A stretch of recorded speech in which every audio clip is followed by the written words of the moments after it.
Good afternoon. I would like to call this agenda study, or this budget study session to order on July 7th, 2026.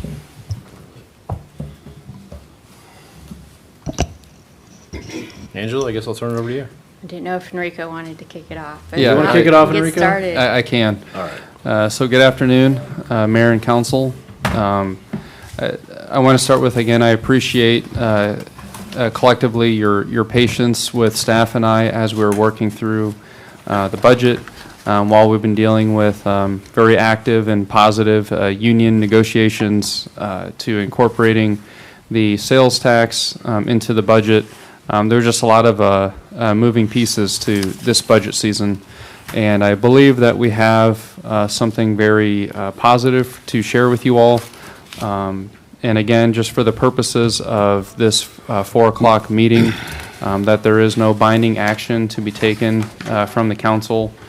Typically, these are more informal conversations that we all can have, and we'll take any direction from you all. And with that, I will turn it over to Angela.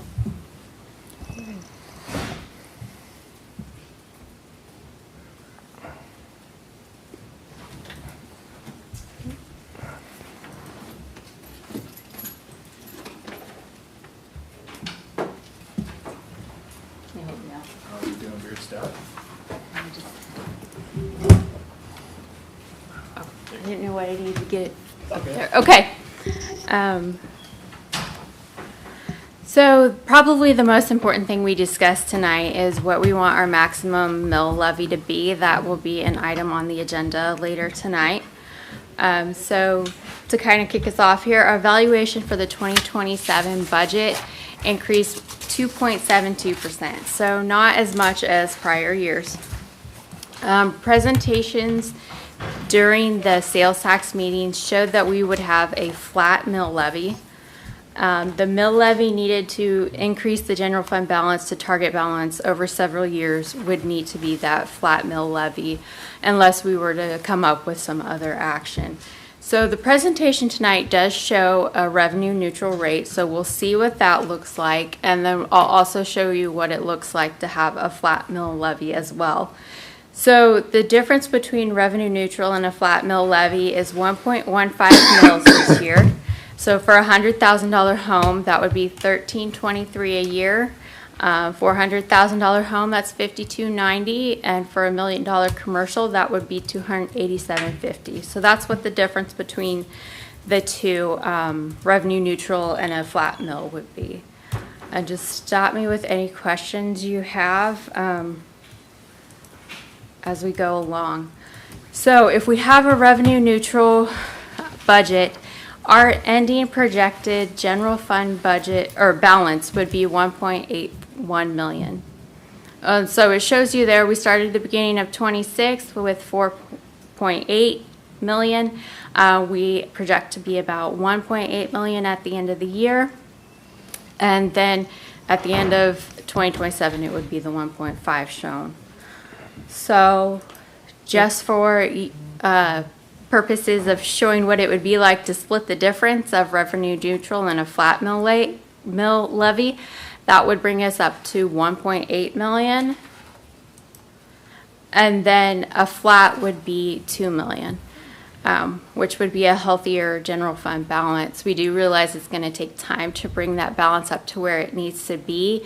According to the Governmental Finance Association's recommendations, it should be 2 months revenue or 2 months expenditures, and so that would be about 7.3 million is where we should be ideally. So we know we need to start increasing our general fund balance.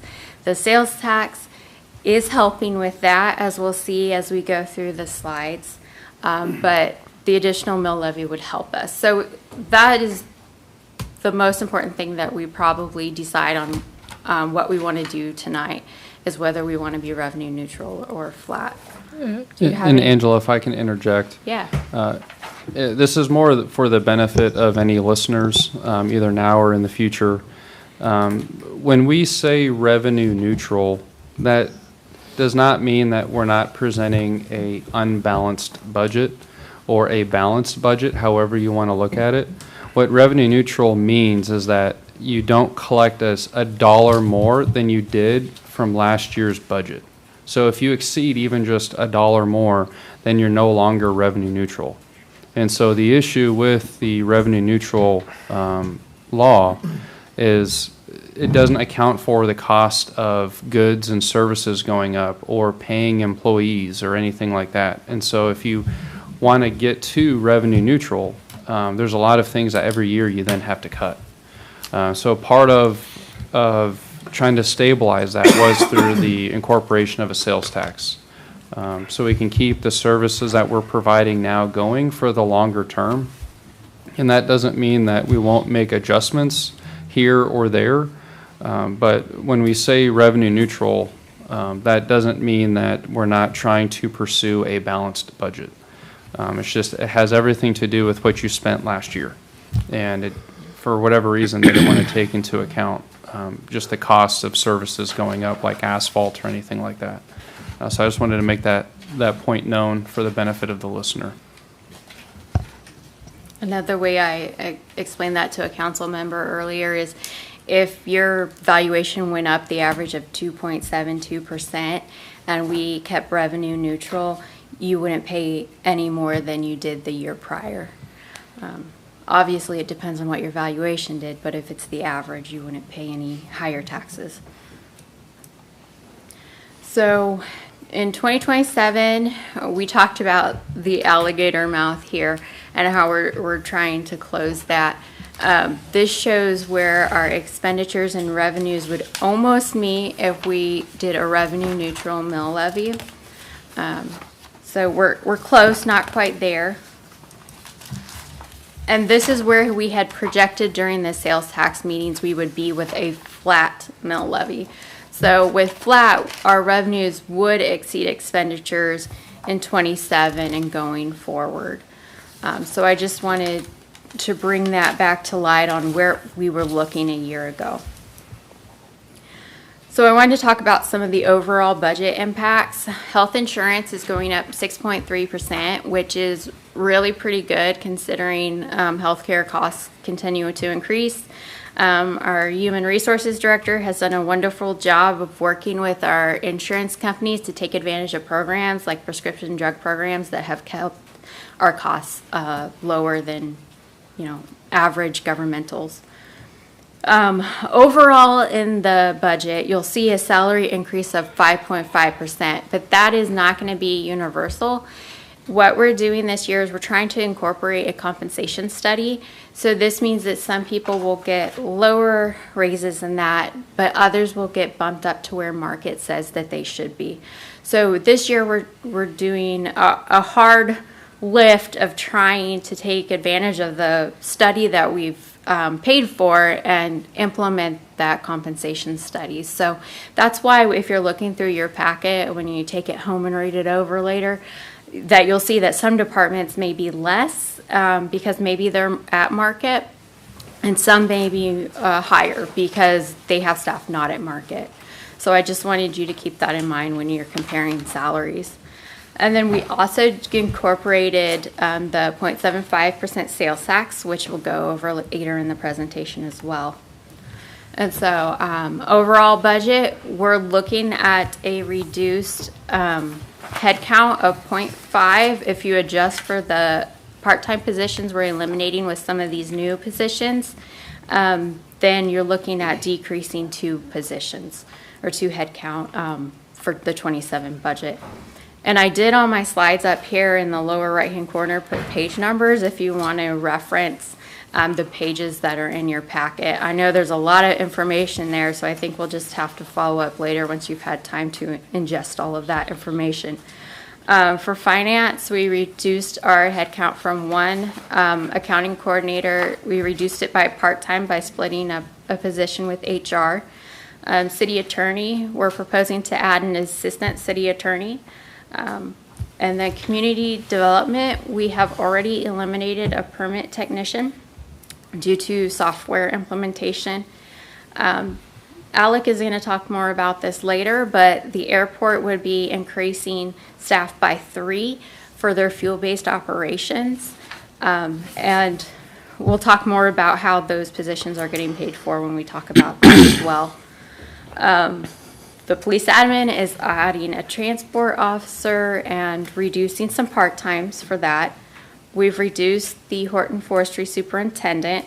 Engineering is reducing 2 headcount for inspectors.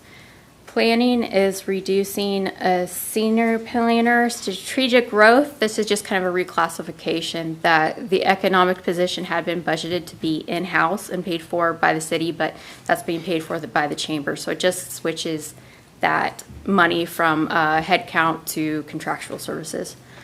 And then in utilities, we've converted a project manager to full-time. Are there any questions about any of those employee changes? We do have staff here to answer any questions as well.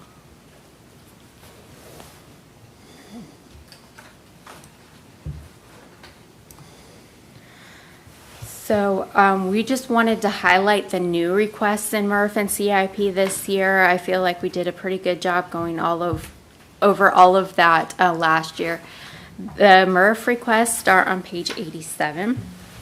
And really what's changed since what was proposed for 27 last year is that we're adding an asphalt distributor and an asphalt paver. And this is because we're going to start bringing some of those residential street repairs in-house and doing them.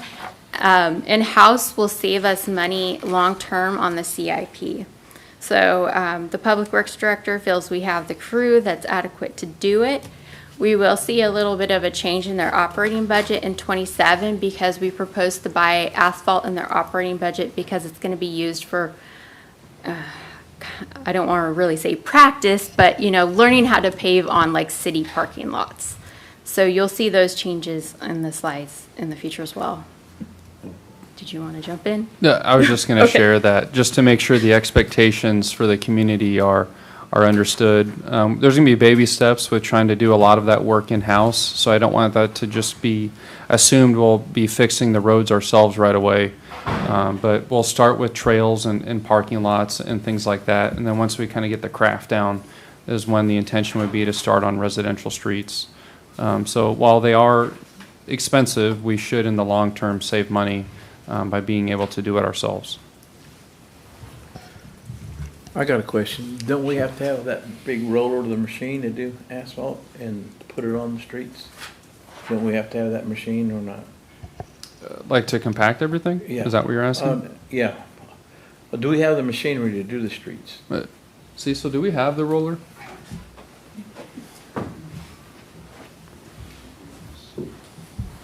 So we actually have a big roller in place now, and we have all the trucks we need. We will be purchasing a laydown machine and the asphalt distributor that sprays the oil.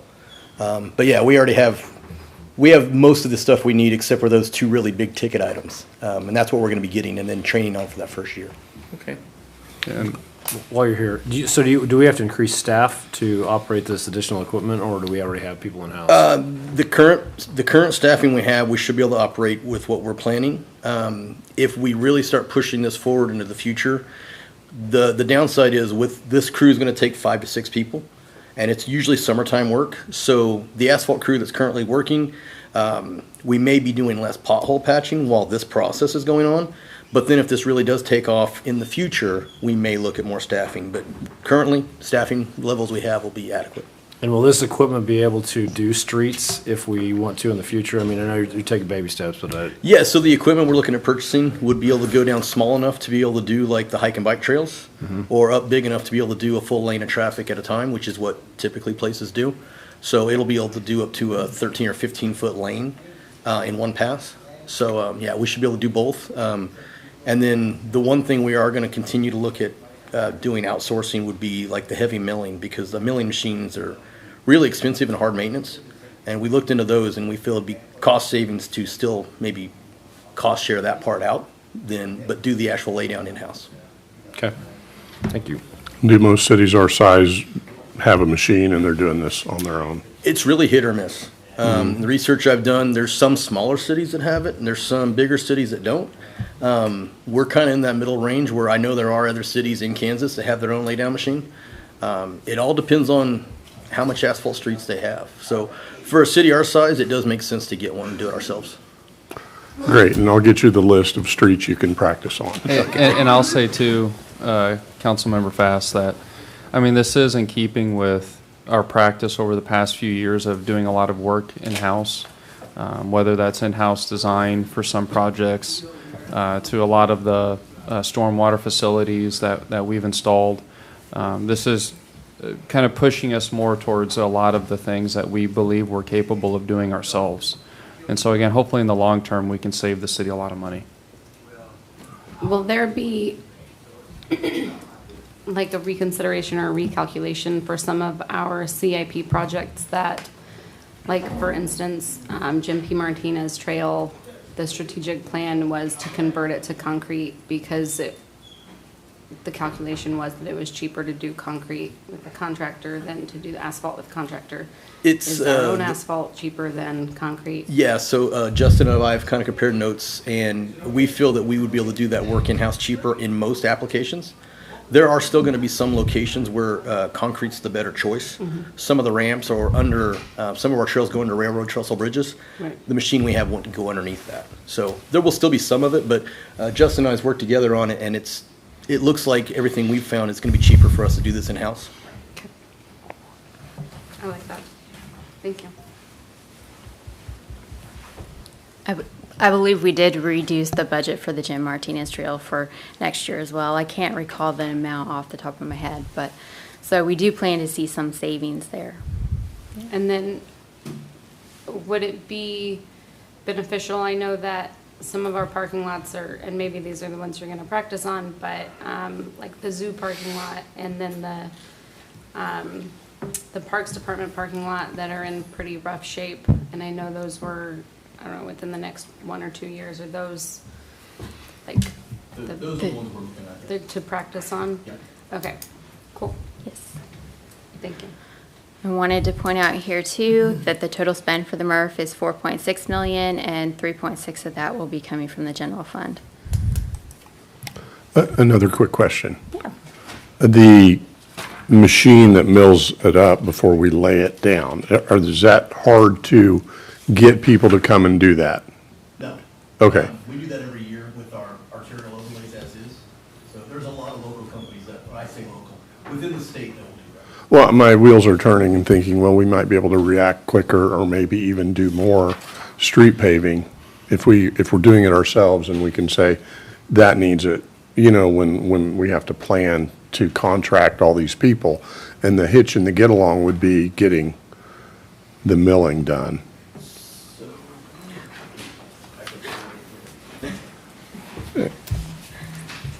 Again, I think all this discussion is because we're excited about the Yeah. potential that we may have So here. we do have a mill head. We actually have 2 mill heads in house. Oh, We okay. can do some. Oh, okay. It's when we start doing the long stretches of millings, and especially the what we call like an edge milling, where the milling machine only does like 2 inches on the edge and goes up to 0. Our milling machine is a flat mill. It can do depth, but it can't do angles. The Okay. ones we currently have. So when we're doing those long stretches on residential streets, we would contract that. And we would have a game plan well ahead, a year ahead of what streets we were going to plan on doing. When we're doing the trail or parking lots or some other small stuff, we can do that in-house, and we can use this machinery for that and not have to wait. Great, great. Thanks, appreciate it. I have a follow-up question, if you could stay up here for a second. As far as staffing goes, you mentioned that within a couple of years, it may look like we would be hiring 6 people to replace those because now we're doing our own paving. Would the people who are doing the paving, you mentioned that they're gonna have practice and they're gonna have some hands-on training. Is there any type of certifications or professional certifications that they are required to receive? No certifications, and we're not planning on replacing those 6 people. We're just thinking if we started doing this more, and we might actually need more if we get a need to be doing pothole patching and this at the same time, then there may be that opportunity in the future to maybe add 1 or 2 more to the roster, not replacing those 6 or them moving on. We are looking into training as part of the purchase of the equipment. We've already talked to some of the companies, and they supply a full round of training. We've even talked to the county. They have a lay-down machine and stuff, so we've talked to them about maybe coming out and shadowing them for a couple projects and see how they do it. Just really looking at all the aspects so we can get the best training we can. And then we want to use that first year or so to kind of fine tune it on some lower traffic areas like parking lots before we go out and actually start hitting streets. Okay, thank you. One more question. Yeah. How much money potentially do you think we could save annually by bringing this in-house? So currently, I think we're about $1.5 million on residential chip seal. Maybe not quite that Yeah, high. Maybe just under $1 million. Yeah. So you could take that completely out of it, what we're doing, and just be the cost of the actual asphalt, which would be considerably lower. I don't have the exact number, but I know you half didn't, I or was just- better, I would guess. Yeah. And then it's also a longer term because chip seal is a great product, but it is just an overlay product. It extends the life of the road, where the process we're looking at is truly a new road at that point. So when we do these, we should get 20 plus years out of these new roads without having to come back and do that other maintenance that we do in the fall and the winter stuff. So it's an overall savings, not just that one time. And I know you wouldn't have an exact, I just want to come to some sort of speculation of what you think it might be, so. Yeah. Yeah, it's the long-term savings that we're really looking at, the stuff that in between those cycles when we have to go back out and patch those places and stuff. But ultimately, we're going to eliminate what we're paying the labor to another company because we're already paying that labor in-house. So, Okay, thank you. Okay, if we move on to CIP and the CIP reserves, the total spend for 27 is budgeted at 37 million. I wanted to point out that of that funding, general fund bonds account for 3.3 million, where normally we would bond about 6 million. So using some of the sales tax money and trying to use more of that pay-go method, we're able to reduce the amount that we're bonding next year, which is a very good thing. To look at the projects that were added this year, we're adding just 2 small projects for Public Works, the HVAC units for Public Works, which is paid for out of reserves, and then HVAC controllers. Also, the Cary Park reuse project has been added, and you heard about that at a prior council meeting. The police had requested a parking lot security fence, but that was deferred till 28. For engineering, they have requested a few new programs, the downtown concrete alley maintenance, but we decided to defer that until 28. They're asking for money for a pavement marking refresh. As I think council has commented that we should be updating our markings on our streets, but that has been deferred to 28 as well. The residential street resurface, that's where we're going to see the savings for doing that work in-house, and so it will be reduced in 28 going forward. Not necessarily in 27 because we'll still be hiring that out, but going forward that will be reduced. We are starting a warning siren reserve to help update those sirens. And then we're adding 6th and Keith for a $1.2 million project, but almost all of that is going to be paid by a grant that we recently received. And I want to add for the bonding, that not only are we able to pay more for cash, but we're also saving on interest by not taking out as much debt. And so for the long term, we're saving the city additional money that way too. And I just wanted to point that out. That it's not only the cost of the project, but the interest yearly on that until the bonds are paid off. Utilities has some new projects, but I'll probably skip those right now because HDR is here and they can present on those projects after we're done with this PowerPoint. Zoo has added to their master plan the agricultural exhibits to their front gate project, and they just kind of swapped that out with the cabins in their request. Are there any questions about the CIP projects? I would really like to see the pavement marking refresh project started in 27. I think that's something that it's more than aesthetics. I think there's a safety aspect to it that I hear from residents quite a bit. And driving around town, it's clear that there's an immediate need for that project. And I see that it's only funded for 3 years. Is that then that there's a pause because we're caught up and we don't have to do it for a couple of years, or why is it only 3 years of I funding? believe it's because that's when we'll be caught up, but I'll let Cecil correct me if I'm wrong. It's actually because we're. Gotta go to the mic. Come on, Todd. Give me that No, mic you gotta go here. to the mic. Just stay in the front row. The actual plan is hopefully by that point, we're caught up where we can be doing that in-house as well. We have some of the material to do that in-house now, but because of some choices that were made in the past and products that were used that didn't last as long as we hoped, we thought 3 years would buy us that time to get caught up, and then we'd be able to maintain in-house and not have to. It would become just a line item for material versus having to contract it out. Well, I agree with you. I mean, and it's an easy win. People notice that stuff when we're doing stuff, so it's like that, like lines on a street. But anyway, I had a question about security fence. Are we having a security problem at the police station? And I know it's 2028, but Yeah, it's just best practice in the world of law enforcement now. It's recommended that all law enforcement agencies have a security fence around their cars. We were proposing it for a number of reasons. We have a lot of foot traffic that comes through that parking lot. The officers will be out there loading and unloading their vehicles, doing reports, and it's supposed to be a safe area for them, basically to get their job done. With loading and unloading their car, doing reports, transporting prisoners in and out of the building. So it's a level of security from that standpoint. Also, with us being a 24/7 organization, we have them at night, all throughout the night, 2, 3, 4 o'clock in the morning. That security fence was also going to help provide security for our dispatchers who come in and out at all hours of night. They currently have to park on First Street and then walk across First Street in the dark and approach the building and leave the building.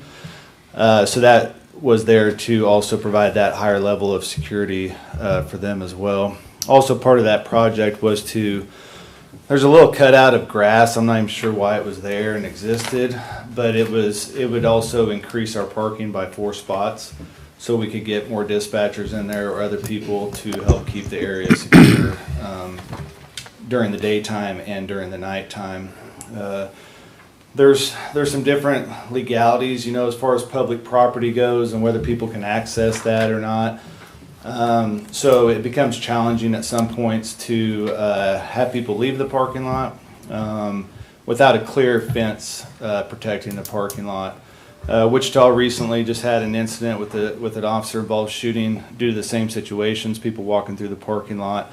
There's also been common occurrences of them coming up and harassing officers as they're coming in and out of the station to load up their car to go out and service the people of the community. So that was the reasons behind that. okay, I'm assuming our accreditation is asking for that as well. I mean, as a part of our accreditation. Yeah, like I said, that is a nationwide what's considered best practice now, so we're just trying to stay ahead of that as well. Great, thanks. Which parking lot is it? I'm confused. I thought we parked a lot over at, like, north of the MAPS building. So which parking lot would you be? This would be on the west side of the law enforcement center. Okay. So you have the courthouse and then the law enforcement center. It's just that parking lot that's adjacent to it there. Okay. How many parking stalls are there now? I don't have the exact number on the top of my head. Can you get all your vehicles in to that secure area then?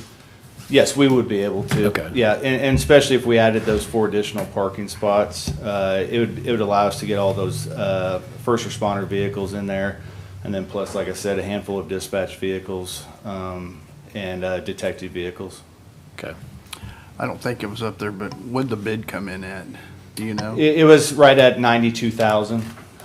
We put up there 100,000, not knowing if this would go, next year or the year after, just for the cost of inflation. But it was right at 92,000, the entire project.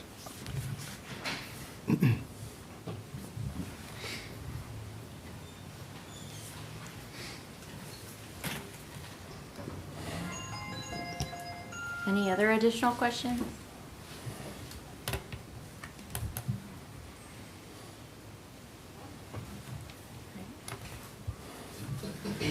So as you go through the operating budget and look at their changes, downtown development added 18,000 to their contractual.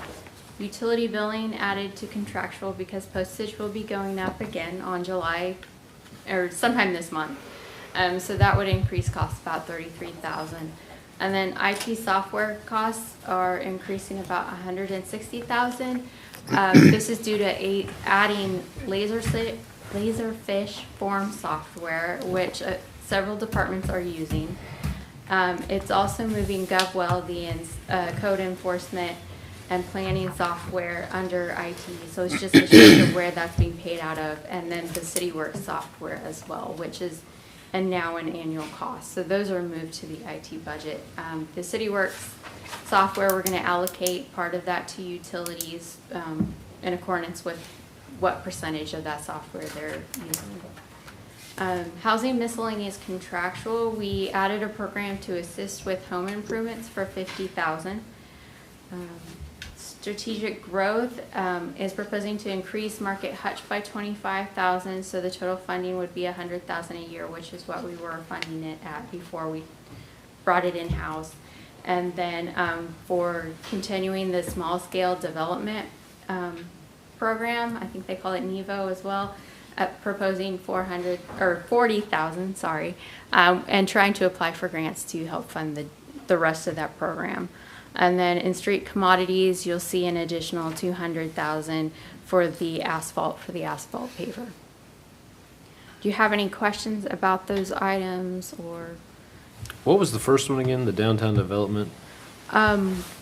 It's their miscellaneous contractual. It's giving them a little bit more room to do some of those programs now that we've brought that downtown, or we've hired a downtown development director. I don't know if you mentioned this one earlier or not, but the golf master plan has 660,000 in 27, and then after that it's more level around like 350. What's that increase? That's because we deferred it last year, and so we're combining 2 years of that project.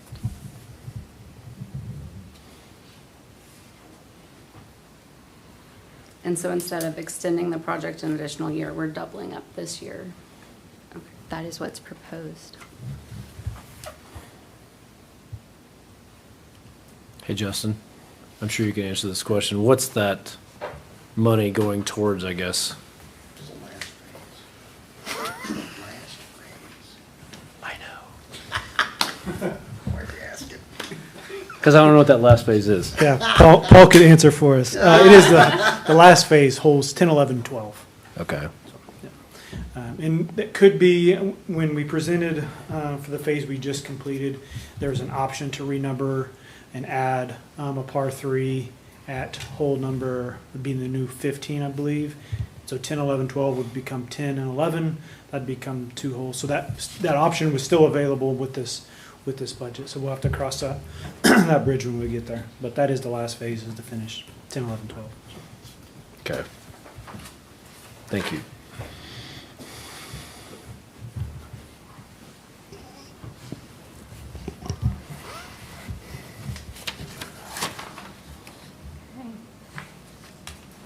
All right, the next few slides I have to go over are the utility slides. And we've worked with HDR to make sure that everything in the rate study is following where it should be. So the water fund balance estimated to be 2.3 million at the end of 27, using some of those reserves to pay cash for some projects, but typically we don't spend that full budget, so it probably won't actually get that low, but that way we have budget room in case we need it. Same thing with the sewer fund. Still working with HDR, and the ending fund balance at the end of 27 would be projected to be 3.1 million. Probably will end up higher, just like with water. The next thing I wanted to go over was the stormwater fund, and this This is on page 51. This shows all of the stormwater money going into the same fund that we had before.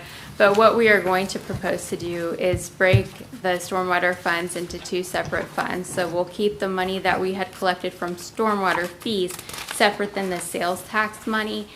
I just haven't worked that out in the budget software yet, but that way we can keep them apart so we know what's restricted and can only be in stormwater and what could be shifted or could be used for the street repairs in coordination with the stormwater repairs so that we're not violating any restrictions with that. And to add to that, one important thing that we're also going to do, when we spend down the restricted monies for the stormwater, we do plan on replacing that with the unrestricted cash.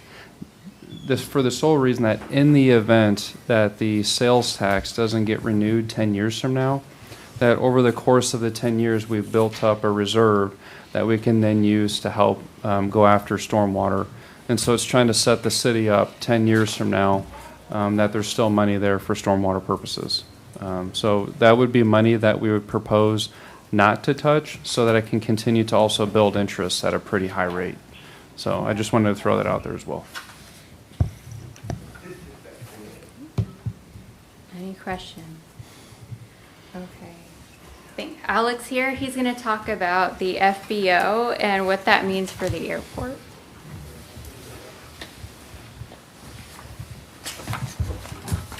All right. Well, we got a lot going on next year. So it makes it look like my budget has just ballooned.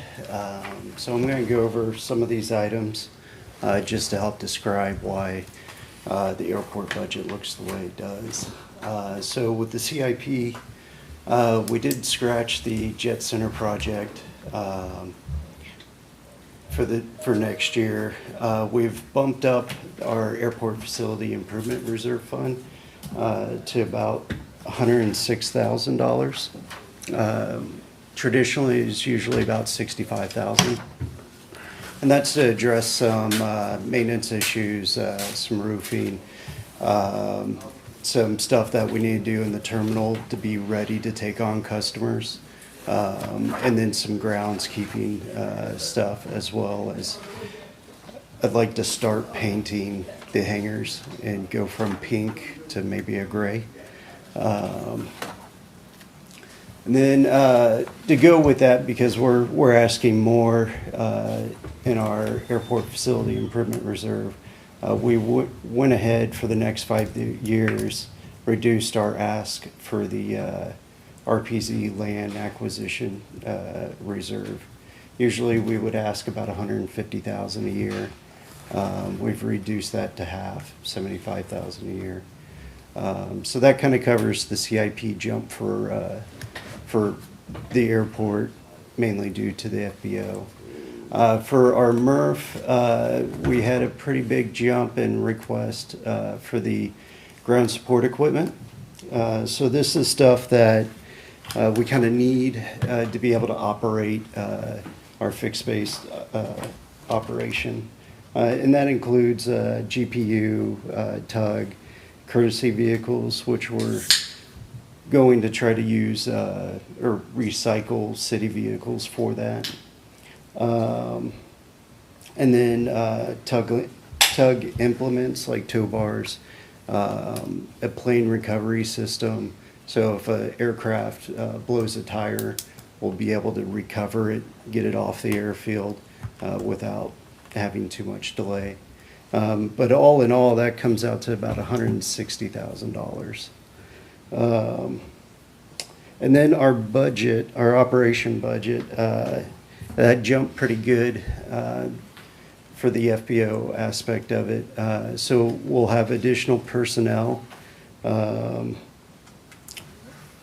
and that bump up is about $200,000. So what we've done to kind of help address that, we've cut summer help out, which is about $14,000, and then we've cut from our municipal contract, miscellaneous contract, for some of our wildlife stuff. We'll be able to, with the added personnel, they're going to wear more than one hat. They're not just going to be pumping fuel. They'll be doing groundskeeping. They'll be doing facility maintenance. They'll be doing wildlife.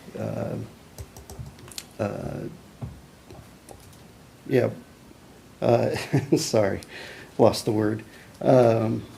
So in that aspect, we're kind of getting, more bang for our buck because we're able to utilize them in more ways than just one.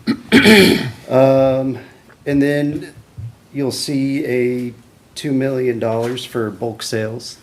That's the aircraft fuel purchasing. So even though it's $2 million, we're going to be collecting revenue off of that. And we're only going to be purchasing about 8,000 gallons at a time. So it's not like we're immediately buying $2 million worth of fuel and putting it into the ground and hoping we sell it. We're going to purchase as we sell. And the goal with our revenue for the next year or few is to at least cover our additional personnel costs, if not do a little bit better. We do flow roughly 240,000 a year, so which is good for an airport our size. And from what I understand, that has been consistent over the past couple years. So that's kind of where we're at with the FBO operation. We're going to be panning out what other operating costs are over the next couple years, and ultimately, we're going to want to try to generate a little bit more revenue than just covering personnel. Any questions? And I would add that at some point in the future, at a future council meeting, we will show with you, potential redesigns for some of the airport facilities that currently exist. So it kind of like the signage that we propose, but we'll just kind of bundle it all together to share with you how we plan on improving the aesthetics of the airport. I have a question about the RPZ fund. What does that fund currently sit at? Oh, I do not know off the top of my head. I'm thinking it's a little less than 200,000 right now in there. Okay, and we haven't used any of it No. So the RPZ, the properties in the RPZ are upwards of 300,000 at this point. I think we've bought one house since I've been. Yeah, and we're not catching any current heat from the FAA right now. However, if we ever, got fully caught up on everything at the airport and we were seeking like an economic development grant from the FAA, they're going to look at that and say, hey, you need to fix this first. So that's kind of what's going on there. So you said 75 for this year. Mm-hmm. Is it that we get to a certain level because we know that the market value of the next property that we anticipate would come open within that area, within that zone, and then we get to back off a bit more for a while, or is it 75 and then we're going to stay at 75? So what I understand, that reserve fund was kind of easy pickings for cuts in years past. Mm-hmm. I think it's better to ask for less at 75,000 than rather just have it completely cut each year, and start building that reserve consistently so that we can actually address it. Okay. Having that sporadic funding there, it just really is not helpful. And this is a different question. The repainting, the hangers, is that for aesthetics or is that just for, or is that like for waterproofing?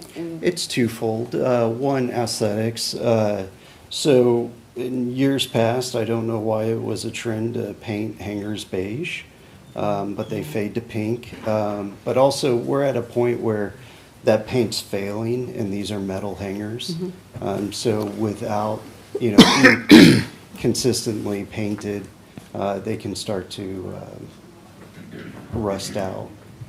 Okay.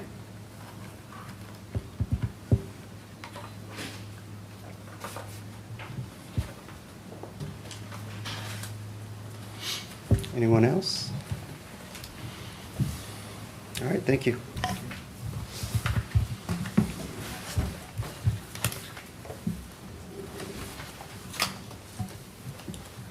Okay, the next slide here goes over the 3/4 cent sales tax budget. So the estimated income for that for 27 would be just at 8.9 million. It's probably a conservative number. And then of that, we're proposing to use 1.35 million to fund street operations, 2.75 million to fund parks operations in the general fund, 2.16 to go the stormwater fund, which is what that fund would normally collect. And then in your packet, you'll see projects funded by sales tax, and that's what this is. So we've put 2 million towards capital improvement projects to fund them with cash instead of bonding. So that's what helped lower our bonding in 27. Is there any discussion about that proposed usage?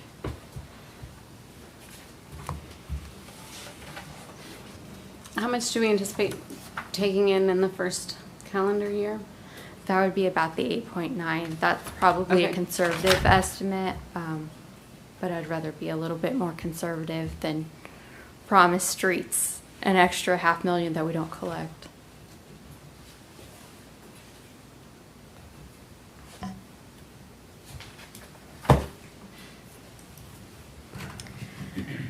To kind of conclude and wrap up this and where we're going in the future, Enrico and I and Cody Smith and others from IT, we've all been working on policy updates. So we have a draft purchasing policy that proposes tightening up some of the purchasing policy language.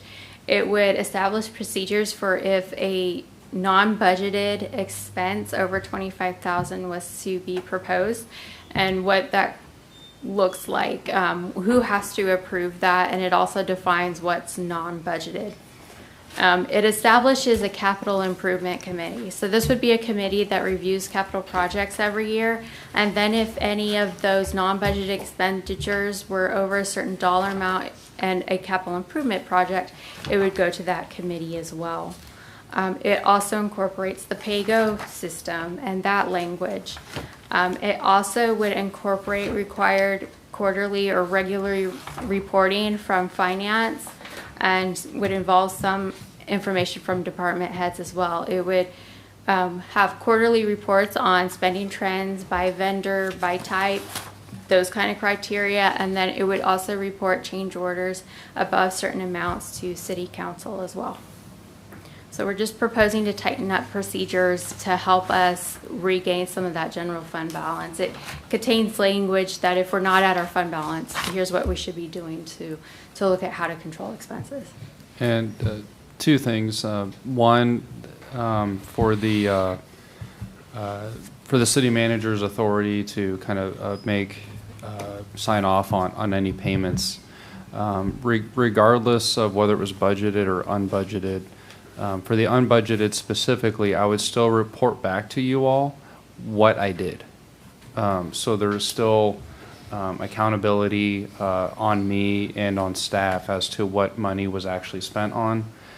So it is important to maintain some flexibility in case something breaks, that I can make that purchase. But I would still be reporting back to you all on what exactly I had spent money on. I do believe that's important, whether that's me in this chair or someone else, that the council and the public at large should be aware of that. And the second point here on the purchasing policy, when I was trying to envision like a set of crutches, and on one crutch was the sales tax and trying to stabilize and fix our budget. And then the second crutch was how we use the money. And so in this case, it was the policy. And so I believe that with the sales tax and the updates that we've made to the purchasing policy, that we've established a set of crutches that could at least help us with our budget, going forward. For the CIP committee, some of the intention behind the CIP committee is to, like what we talked about, at least informally, on spreading out all of the projects that we do. So there's not just big projects in one year that overwhelms the budget and overwhelms staffing. But it's how do we spread that out over time to ease everyone's concerns, and so there's not too much friendly competition going on with departments trying to one-up each other. So the CIP committee, the composition of that would just be made up of some department heads and other key staff to help vet those. That does not mean that as a council you can't change anything once it's presented to you all, but just knowing that it's been fairly scrutinized up to the point that it gets to you. So I am very excited about trying to roll this out. We're all going to be learning at the same time, but I do feel very optimistic about the financials of the city going forward. So the next policy we looked at is the city council budget policy. So we will be bringing that back to you in the future because it is a city council policy. So we're going to outline what happens if we have a fund balance deficit that's below what we are recommended to have. So it establishes that the city manager must present a written plan to correct the deficit to city council. That my suggestion would be the length of the recovery time depends on the reason and the deficit level. Like we have certain criteria and whether we have to recoup that in 3 years, 5 years, 10 years. And then it will establish procedures based on that deficit level. So once we hit this deficit level, what are we going to do to correct that?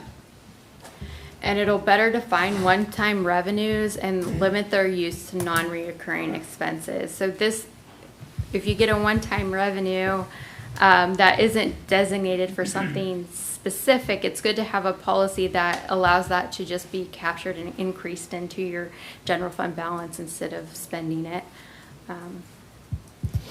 And so the deficit plan we're going to look at proposing is to align the restoration of the general fund balance with the sales tax over 10 years. So every year we would set aside about $570,000 each year for 10 years to get us back to where we need to be. So with that, are there any questions before I turn it over to HDR?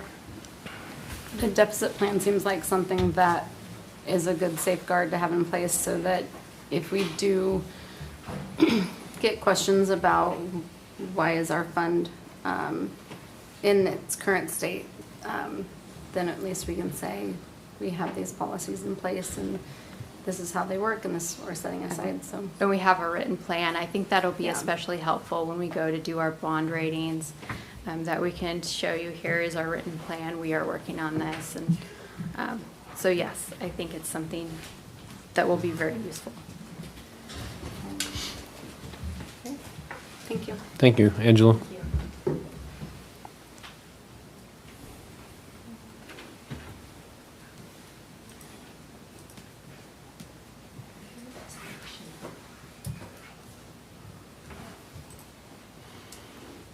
I'm not sure how to share my F5. screen. F5.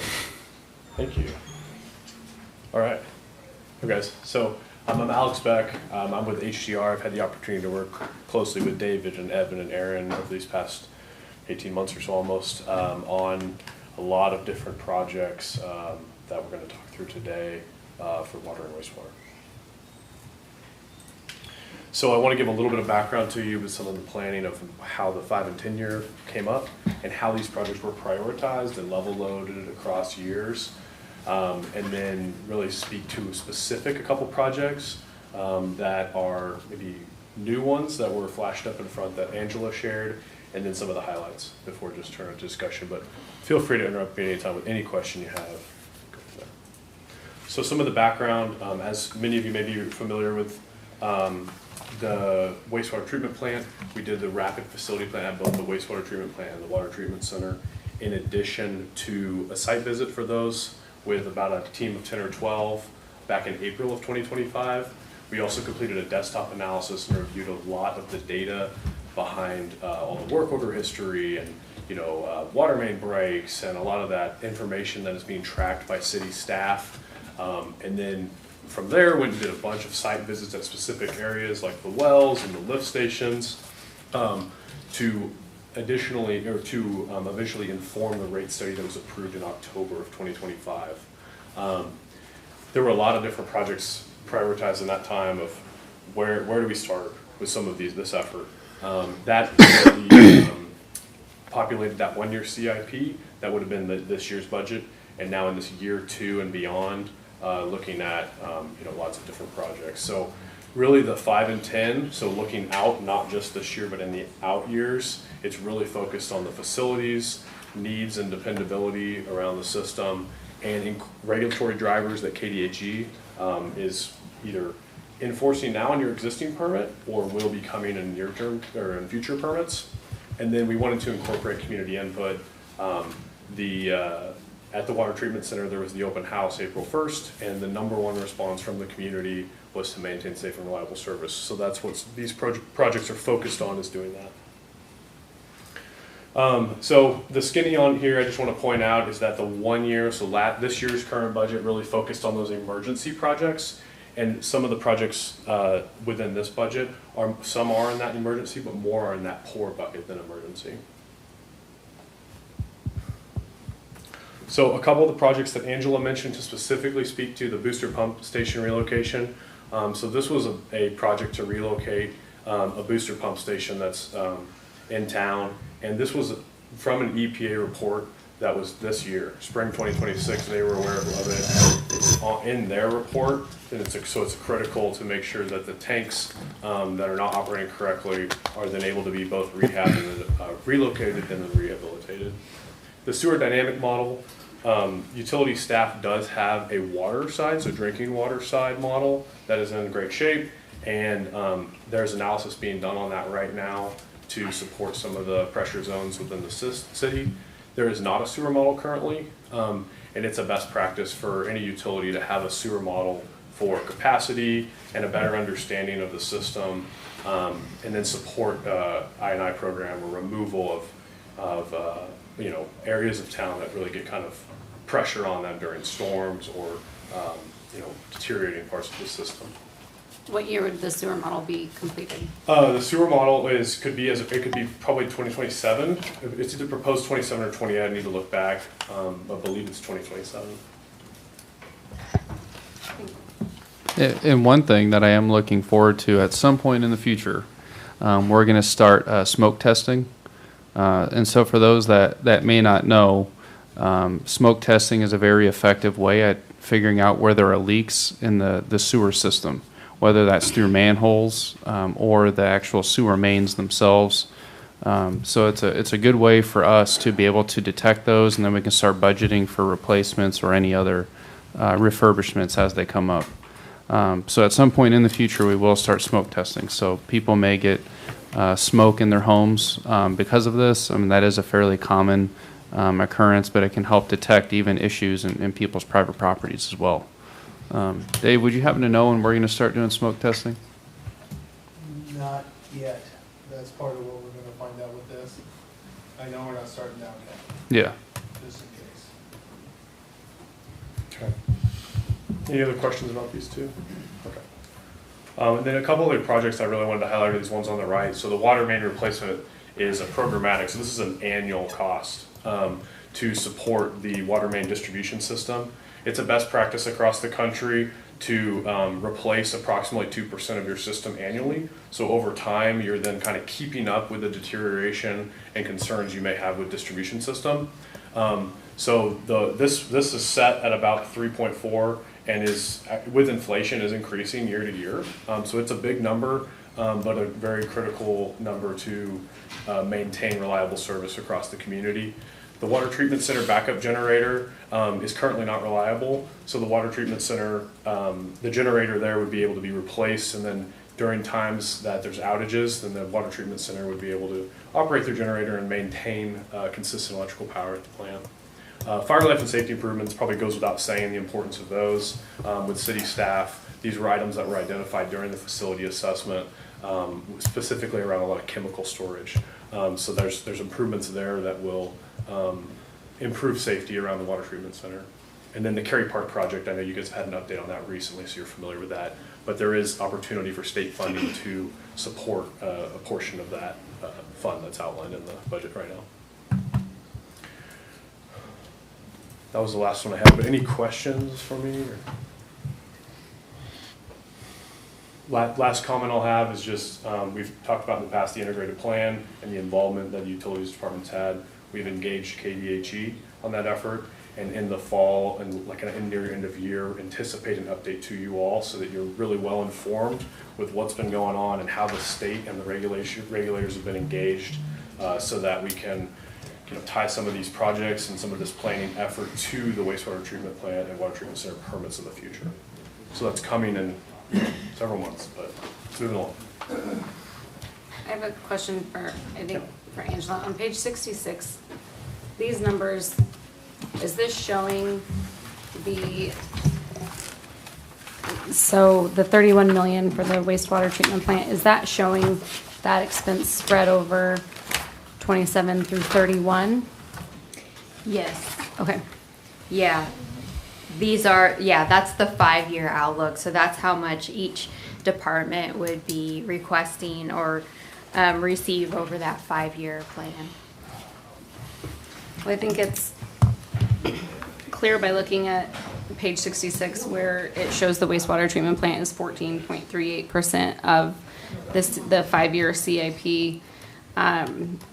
I think that's clear that we're making this a priority because that's a huge expense, and that doesn't even include sanitary sewer maintenance, remediation, stormwater, some of the other items that were kind of captured in Alex's presentation. So I hope people see this and take heart that we're investing in the infrastructure that we need to. It feels like the little things, the much smaller expenses get nitpicked to death in the public eye and critiqued really hard. And then when we have a much larger expense like this, which is super necessary, people are much less likely to even think of it as, it's just taken for granted, I would say. So people don't think of it as such a major expense for the city. Yeah. Alex, one question for you. Do you know when you'd be able to present to council on the cost-benefit analysis of either replacing the wastewater treatment facility or kind of the Band-Aid approach that we're taking? Yep. So we're looking at probably about, I would say, 3.5, 4 months from now, presenting that to you. And that is going to be a discussion, several workshops with city staff to determine what is best with the wastewater treatment plant in the long term. So a lot of these items are to buy time before what is the next steps out at that facility. So that update would be, I'd say 3 to 4 months. Thank you. 4 months probably at the latest. And I do think it would be important for the community to tune into that one. So specifically, one of the things that we've been trying to scrutinize ourselves, say if we invest $20 million into the wastewater treatment facility, it's going to need more than that, but how long would the $20 million buy us? Does that get us another 7 years before we need to replace the plant? Because at that point, are we just burning money? And so should we be looking at just replacing the entire facility? And so that's the work that HDR has really been helping us scrutinize. So hopefully, yeah, it sounds like in the next few months, we'll have a better answer for you all. But I just wanted to be open about that. And so when we get that more formal presentation and we have a better idea, I think it was captured on one of the other slides, fix, replace, or run it to the ground. Exactly. I would imagine that our 5 and 10 year CIPs are going to shift dramatically once we understand what those expenses are. I would not anticipate your 5-year CIP to shift dramatically, because in order to, let's just say you need to do a large investment of a wastewater treatment plant. That type of project takes years and years and years and years, and your 5-year CIP now that is already in the packet, right, that you just pointed out, is buying you that time.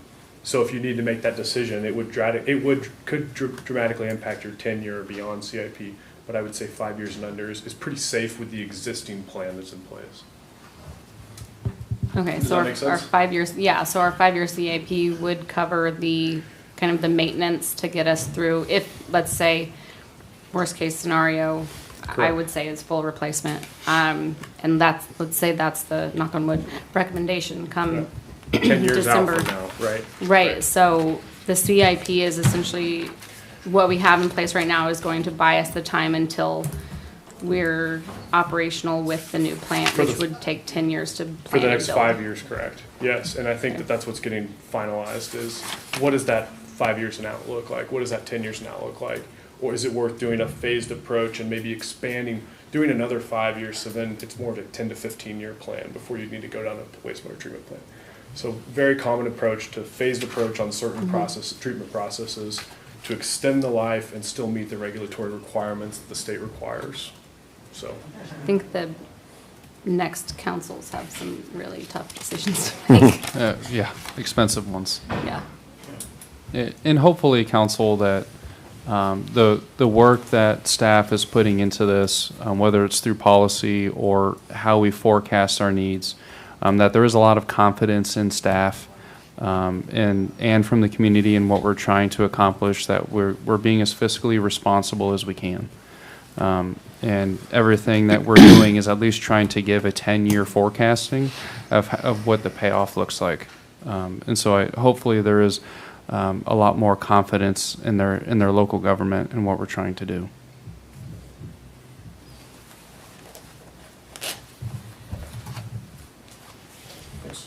Thank you. Thank you. So I didn't have a slide in here for next steps, but I think the next step should probably be, we'll take a vote on whether we do the resolution to exceed revenue neutral at our meeting tonight, and then I think we need to give you time to digest all of this and then probably schedule another follow-up meeting. I have a question about timing.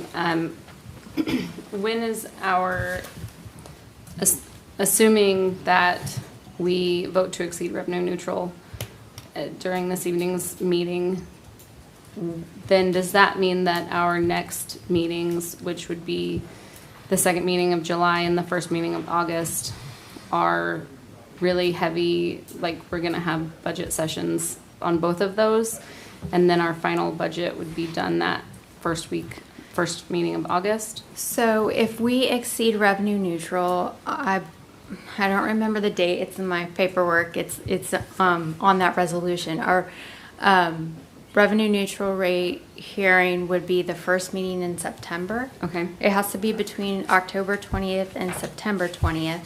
So I believe I proposed that first meeting in September. So we would have until then to continue fine-tuning our budget if needed. It depends on what you review after, like in this packet, and how many changes you want to make to that.